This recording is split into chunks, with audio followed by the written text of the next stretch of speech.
Welcome to this presentation about the Thule Group's long-term ambition 2030. I'm Magnus Welander, the CEO, and I'm very proud to introduce you to our new long-term ambition.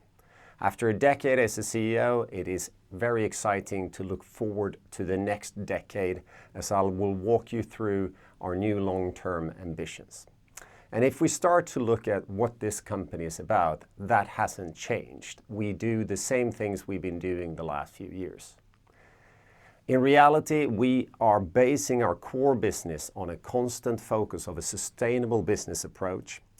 We have built and are continuing to build on our global lifestyle brand Thule. We have been and will continue to be a product is king company with great new products being introduced in all our categories.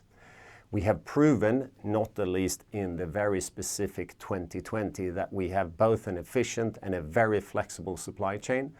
And we continue to support our retail partners around the world in those 140 countries where we sell our products.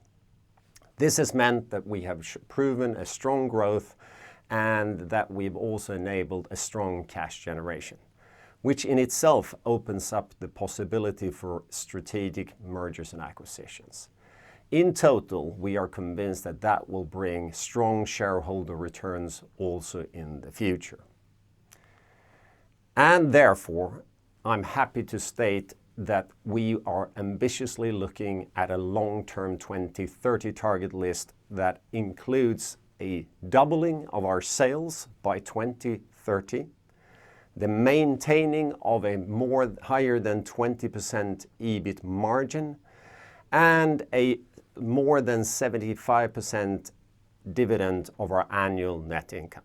That in combination with our ambitious science-based targets initiatives for reduction of greenhouse gas emissions means that we have a complete focus on the totality of the company with ambitious growth targets for 2030. And in the rest of this presentation, I will try to bring you through what that means. And we will start with sustainability.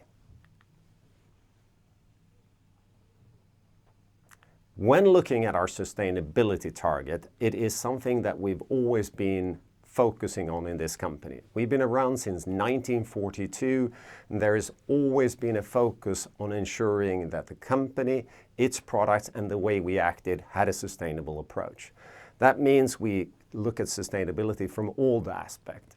The basic foundation is laid by fantastic products designed with a life cycle approach that are built to be safe, out of high quality so they can be used for a long time, and that enables the active lives of those consumers that buy the products.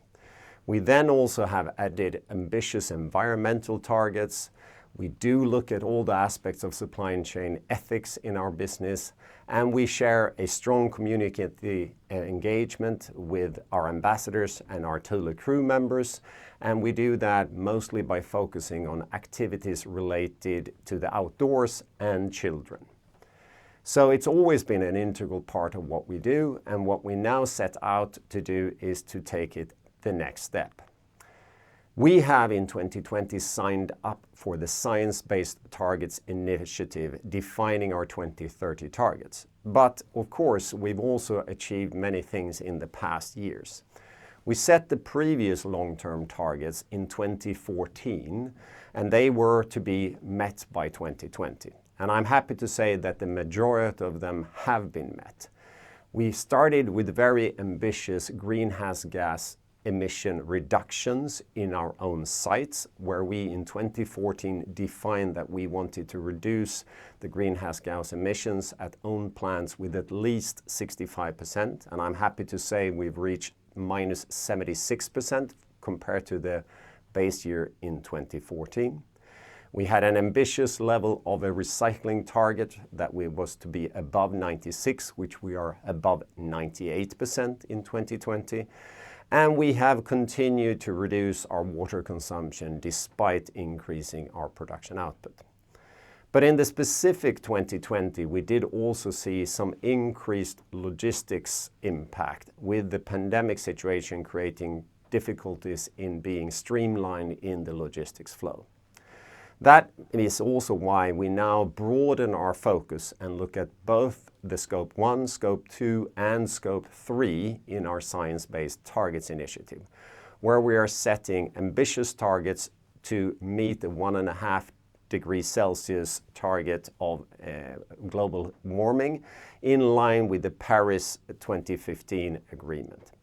We will be tracking these and auditing these numbers in the same way that we are looking at the rest of our business, and I can assure you it is a serious key focus of the company. When we then look at the next aspect on how we will drive sales growth, it is really interesting to look at the fact that we have, in a challenging reality as we saw it in 2020, had one of our best years and we grew 13%. And if you look at it since we got stock listed in 2014, we have had a compounded annual growth rate of 7%. And that has been achieved by organically entering into new categories and driving growth in the categories we were already present. That's exactly what we will continue to do. And that is why we have a goal to double our sales by 2030 if you take 2020 as a base. If you do that mathematically and look at what it means that we're talking about a minimum 7% compounded annual growth rate in that period. So it is, if you simplify it a bit, more of the same. Same continuous strong growth driven by fantastic products and a better service offer to our retail partners. So looking at how that will be done, as I said, great products, a great brand, because in this modern world, the consumers will continuously seek out those brands that stand for sustainable products and that stands for a high quality. We will also increase our own direct-to-consumer. It will grow faster than the rest of our business, even though it is a small share of our sales today. It will continue to grow at a faster pace. We will continue to invest money in driving that product-driven growth. We have been above 5% of sales spent on product development in the past years, and we will continue to be doing that for the coming decade. We will have great opportunity to do that because we have just invested 100 million Swedish krona in a state-of-the-art and large development facility. And on top of that, we've just started the building of an expansion of our world-class leading test center in Hillerstorp, Sweden, which will be ready in the beginning of 2022. We also see some positive macro trends because it's always easier to sail with the wind in your back, and I'm sure you have all read about what's going on in the world with long-going trends, even long before the pandemic hit, that people wanted to spend more active time in the outdoors and a view of doing that closer to your home that is fitting to our type of product.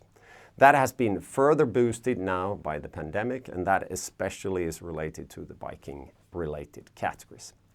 We also have proven, especially in 2020, but also for years before, that we have a truly flexible supply chain that can handle that capacity growth and capacity flexibility by products. And we have our 9 own assembly plants close to the main markets where we sell. We've also proven that we have a truly scalable back end of the organization. In 2020, we went live with one global ERP system. And as often I say in these contexts, that it is a little bit like a referee in a sports. You do the best job if nobody talks about it. A good sign of how strong we are in handling our back-end systems is you haven't heard me as a CEO having to present that we had issues or that we had one-off costs related to this. We simply have a great team that has enabled us to go live with these systems efficiently in a very complex year as 2020 was.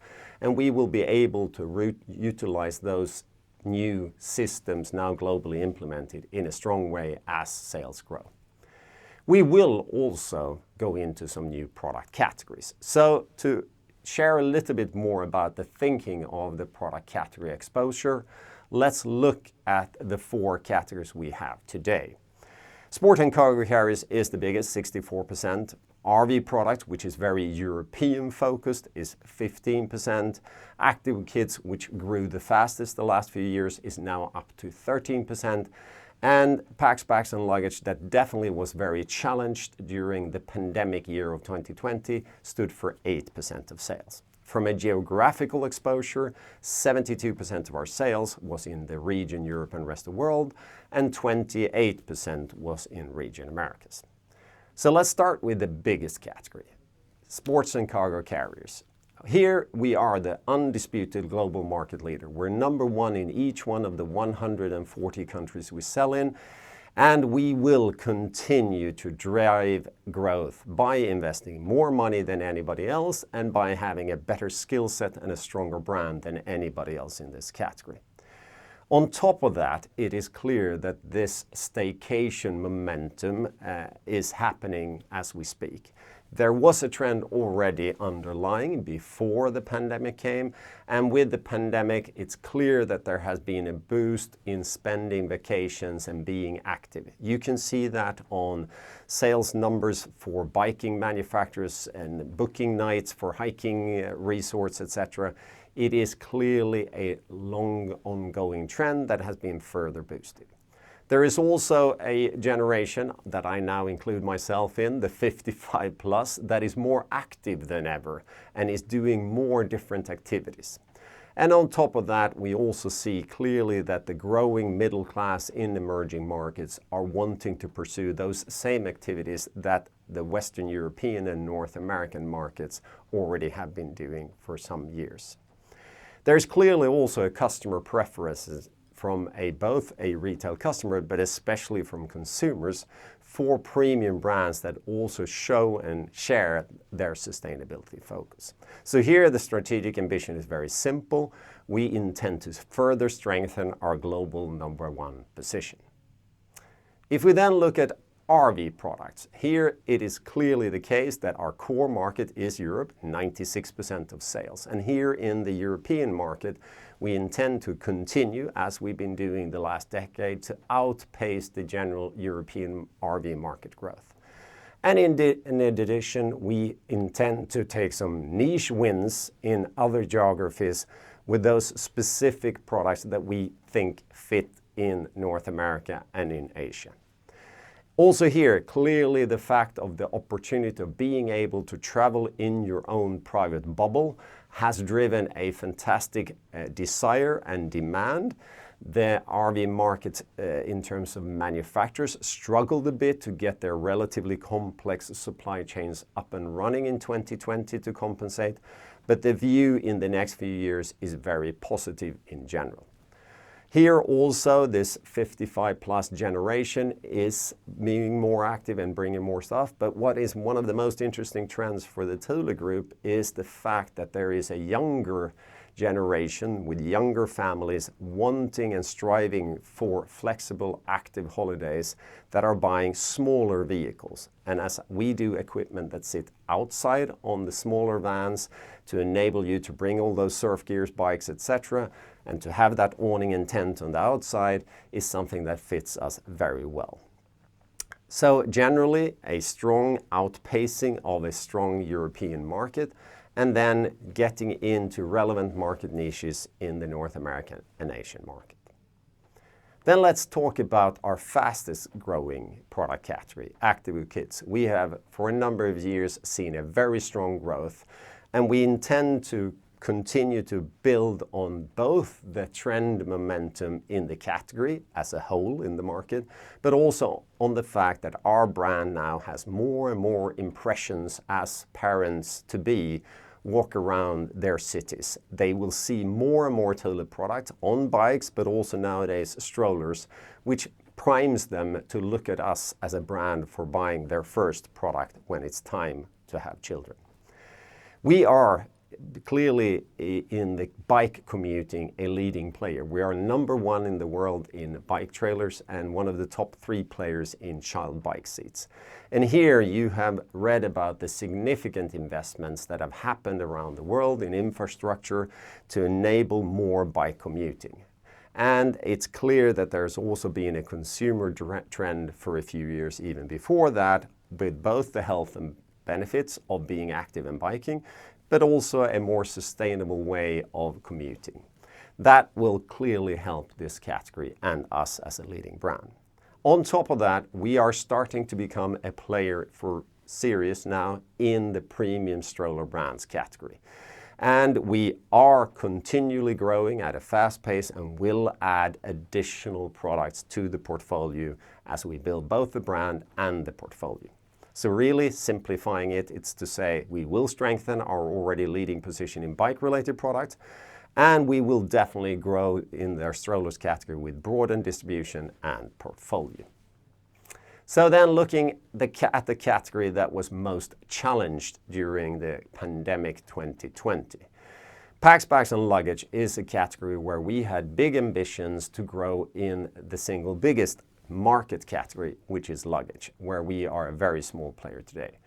Timing-wise, we have had a challenge with that because, as you all have surely read about and realized, that with a huge decrease in global air travel and domestic air travel, the whole travel luggage category saw a significant decline in sales. There is reports from some of the bigger players that truly are the market leaders of sales reductions between 60 to 75% last year.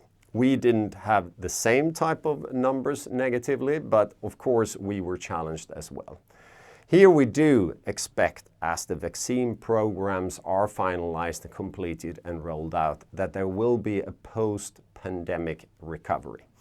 And we also will see, we believe, a clear return of people going back to the offices and back to campus, which is typically a case when you buy the smaller laptop day packs or the smaller sleeves and things to protect your gear back and forth to work or to campus. We also believe that there will be some more open space in the packs, bags and luggage category for a financially strong company like the Thule Group.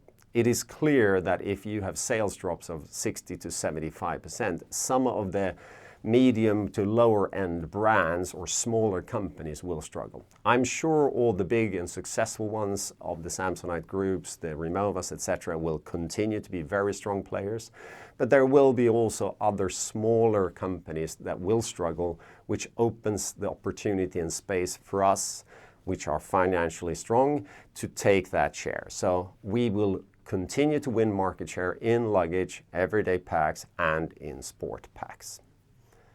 And then to the question I often get, what is the next new category? What will you do more and what will happen? So they are today, as they will be new, not registering, but we will be entering new product categories in the coming decade. No doubt, even in the near future, we will enter new categories. We do have a very strong proven track record in doing a very solid job when we enter a category, because we've entered 3 larger product categories since I took over as a CEO, and in those we've added about 1.4 billion SEK in sales. So that's in the category of everyday backpacks, luggage and sport packs. It's in all the bike-related juvenile products, bike trailers and child bike seats, and it's within strollers. These have always been logical brand extensions that have allowed our brand to become established and respected. We haven't jumped too far. We haven't failed because we stretched too far. So that is the same mindset that you should look at the coming category entries, that we will take it in logical steps. We will build it with great products that is having true product innovation. We will do it in logical partnerships with the right retailers. And what is also important to remember, we've always spent the money on the P&L. We haven't put anything on the balance sheet. And that's the way we will continue. So a driven growth where we take the costs as we come. So that was for sales. What does then mean for our other financial targets? Yeah, let's look at our profitability and cash utilization and capital structure targets then. So if you look at our focus, it's clearly here on absolute EBIT growth. And we have presented an EBIT margin target growth, and that's what we've been also discussing, which was to reach minimum 20% EBIT target, which we did in 2020.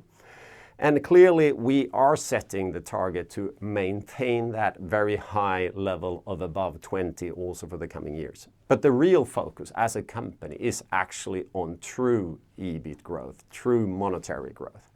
And we will make sure that we grow and drive in high profit categories. We will continue to invest and spend money to enter both into the new categories, but also to ensure that we capture and hold our strong positions and further strengthen it in our bigger categories. And we will definitely ensure that we spend the money to ensure that we have the capability to serve the demand that we expect to come in a very efficient way. By doing that, for the profitability, we will also ensure that this company will continue to see a very strong cash creation. And that strong cash creation will be used in this case for a even further and increased cash dividend target of now minimum 75% of net income. You've seen our strong cash generation in the past, and we will also in the future continue to focus mostly on organic growth, and M&A should still be seen as a complementary. If you then look at the EBIT, it is the third target we set, right, was our 20% minimum EBIT target. Because when we came to the stock market in 2014, we had a 15% EBIT margin target, which we raised to 17%, and then we raised it to 20%. So as we say now is we will maintain a level above 20 for the coming decade. And when we look at capital utilization, it is a proven track record of a strong operational cash flow, an efficient operating working capital, and as you've seen, a constantly decreasing leverage. With that as a backbone, we will continue to pay out high dividends. In fact, as we said, now targeting minimum 75% of net income. So with that, we feel very certain that we will continue to have the flexibility still to pursue the opportunities that will be there, which is in M&A. So talking about M&A, the focus is on organic growth, but we are expecting that we will complement that with a number of acquisitions over the coming decade. Realistically, if you look at it, the majority of the opportunities out there are relatively small companies, but the right small companies can really be very smart steps into driving growth into those new categories we look at. So although we've only acquired 0.3 billion, so 300 million SEK of revenue, those were acquisitions that were great enablers for us then to take those categories and make them very big by organically taking them further. So the 4 small acquisitions have to be also remembered in terms of what we've focused on from an M&A perspective, that we also during those first 7 years of the new management in place since 2010 had to do 5 major divestments as well.